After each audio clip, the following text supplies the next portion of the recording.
On the afternoon of November 24, 1971, a man named Dan Cooper approached the Northwest Orient Airlines counter in Portland, Oregon.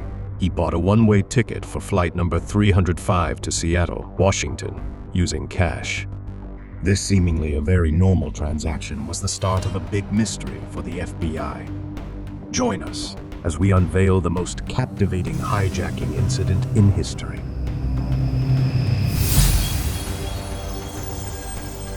Dan Cooper seemed like an ordinary guy in his mid-40s.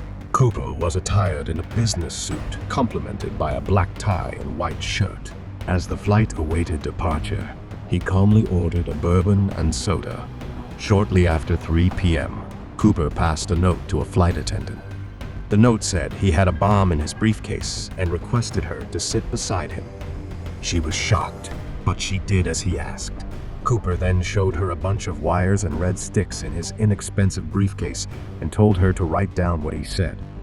Shortly, the flight attendant gave a new note to the plane's captain.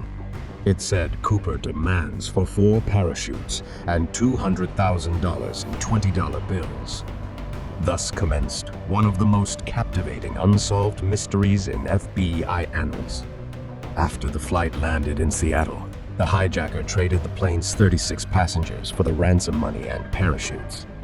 However, he retained several crew members as hostages, commanding the plane to head towards Mexico City. Somewhere between Seattle and Reno, a little past 8 p.m., the hijacker executed an astonishing feat. He parachuted out of the plane's rear exit with the ransom money. Although the pilots managed to land safely, Cooper vanished into the darkness of the night, leaving his ultimate fate shrouded in mystery.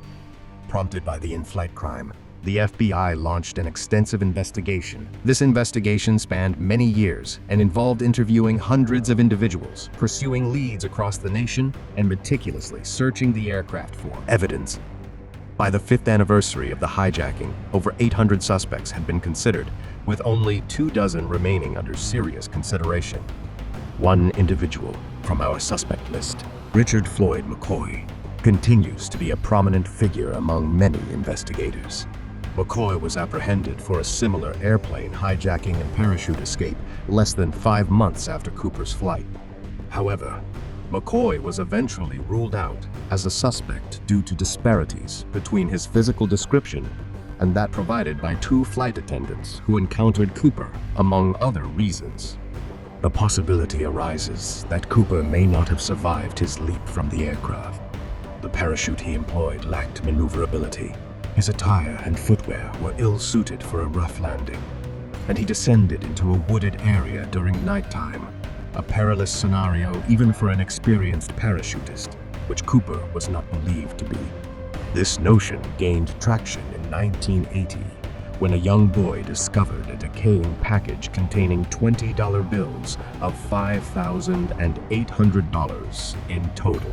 It was buried along the Columbia River, north of Portland, and some 20 miles from Ariel. The serial numbers of the money, all of which were $20 bills, matched those of the ransom. However, following an extensive search, nothing further was discovered. The origin of Dan Cooper remains shrouded in myth. Likely propagated by the media, the audacious hijacking and subsequent disappearance continue to captivate both law enforcement and amateur sleuths, perpetuating one of the most intriguing mysteries in criminal history.